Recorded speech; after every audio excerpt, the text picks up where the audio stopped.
धन्यवाद देना चाहूँगी अध्यक्ष महोदय जी का, जिन्होंने मुझे कृषि मंत्रालय की अनुदान मांगों पर चर्चा में भाग लेने का अवसर दिया। भारत एक कृषि प्रधान देश है। हमारे किसान पूरे भारत का पोषण करते हैं, लेकिन दुख और तकलीफ़ की बात यह है कि जिस किसान के कंधे पर देश का बोझ है, आज वही किसान आय की अनिश्चितता, कर्ज और बढ़ती लागत से दबा जा रहा है। जो भूमिका बनाई जा रही है पूरे देश के लिए, वो बनाई जा रही है आत्मनिर्भर भारत के लिए। किसान हमारा सम्मान पा सके, समृद्ध हो सके, आगे बढ़ सके, लेकिन इस भूमिका के अनुरूप जो कार्य होना चाहिए, मुझे नहीं लगता कि भारतीय जनता पार्टी की सरकार वह कार्य कर पा रही है। जो वास्तविक तस्वीर है वो कुछ और ही दर्शाती है। देश की जीडीपी की दर जहां 6% से बढ़ रही है पिछले 2 दशकों से, वहीं किसान विकास दर लगभग 4% से संघर्ष कर रहा है। और फसल क्षेत्र जहां पे छोटा और सीमांत किसान निर्भर है, वो केवल 2% से रेंग रहा है। जहां सरकार ने वादा किया था कि किसानों की आय दुगनी कर देंगी, तो आज ये वादा आसमान छूने जैसा है। आज हमारे किसान भाइयों की आय केवल 8,000 से 10,000 रुपये तक प्रति माह सीमित रह गई है। और अगर हम फसल की खेती की वास्तविकता की बात करें, तो यह आय केवल 3,800 रुपये प्रति माह तक सीमित रह गई है।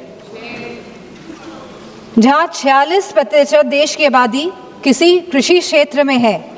वहीं आज हमारे किसान, लगभग 50% किसान कर्ज में डूबा है। और पिछले 10 वर्षों में 10 लाख किसानों ने आत्महत्या करी है।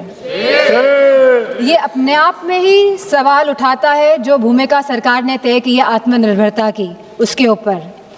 और जहां ये सुसाइड्स, आत्महत्या लगातार बढ़ रही है, मेरी सरकार से मांग है कि जिस तरह आप बड़े बड़े कॉरपोरेट जगत के लोगों का कर्ज माफ़ करते हैं, जहां 16 लाख करोड़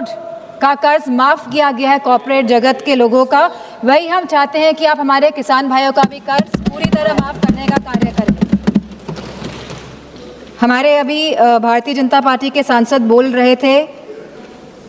कि एमएसपी की बात विपक्षी दल क्यों कर रहे हैं,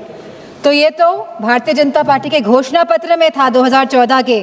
कि आप स्वामीनाथन कमीशन के फॉर्मूले पे एमएसपी तय करेंगे।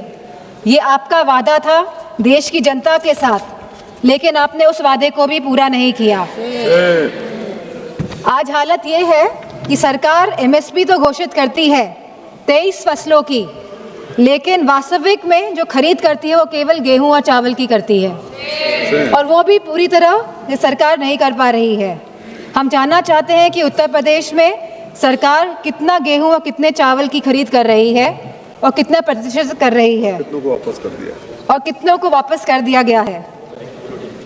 आज जहां हम प्रधानमंत्री फसल बीमा योजना की भी बात करना चाहेंगे, क्योंकि 25% इसमें कटौती की गई है और सरकारी आंकड़ों के अनुसार 2 करोड़ हेक्टेयर फसल क्षेत्र क्षतिग्रस्त हुआ है बाढ़ के कारण, मौसम के कारण, ओलावृष्टि के कारण, सूखा पड़ने के कारण। अगर यह इतना 2 करोड़ हेक्टेयर फसल क्षेत्र का क्षतिग्रस्त हुआ है, अगर किसानों का नुकसान हुआ है, तो आखिरकार सरकार ने लगभग 25% कटौती प्रधानमंत्री फसल बीमा योजना में क्यों करी है, इसका भी हम जवाब चाहते हैं हमारे कृषि मंत्री से। आज जहां आत्मनिर्भरता की बात हो रही है, हम लोग लगभग 20% निर्भर हैं आयात पे दालों को लेकर, और लगभग 70% खाद्य तेल को लेकर हम निर्भर हैं दूसरे देशों पर। तो हमारी मांग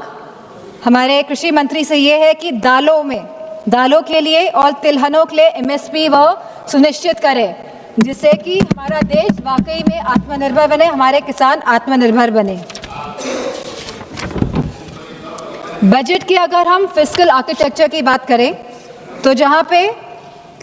कैपिटल इन्वेस्टमेंट और रेवेन्यू एक्सपेंडिचर में तालमेल होना चाहिए, तो वहीं पे देखा गया है कि पूरा का पूरा जोर और पूरी की पूरी ढलान जो है वो रेवेन्यू एक्सपेंडिचर की तरफ जा रही है। हम फर्टिलाइजर्स की बात करें आज, तो हम जानना चाहते हैं कि हमारा देश कितना निर्भर है दूसरे देशों पर फर्टिलाइजर्स के लिए, और ये हम इसलिए जानना चाहते हैं कि पिछले कुछ वर्षों में लगातार ये देखने को मिला है कि डीएपी की किल्लत हो रही है किसानों को। किसान लाइनों में खड़े हो रहे हैं, काला बाजारी हो रही है डीएपी को लेकर, और जहां काला बाजारी हो रही है वहीं किसानों को समय पे खाद नहीं मिल पा रही है, जिससे कि किसानों को नुकसान उठाना पड़ रहा है। इसी के साथ हम चाहते हैं कि जो इंडियन यूएस ट्रेड डील हुई है उस पर बड़े विस्तार के साथ चर्चा हो इस सदन पे।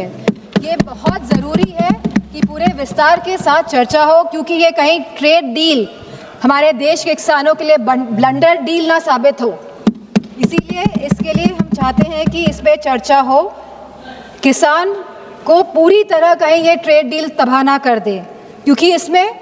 देश के हर स्टेट्स का किसान इन्वॉल्व होगा, चाहे वो फल की खेती हो, चाहे वो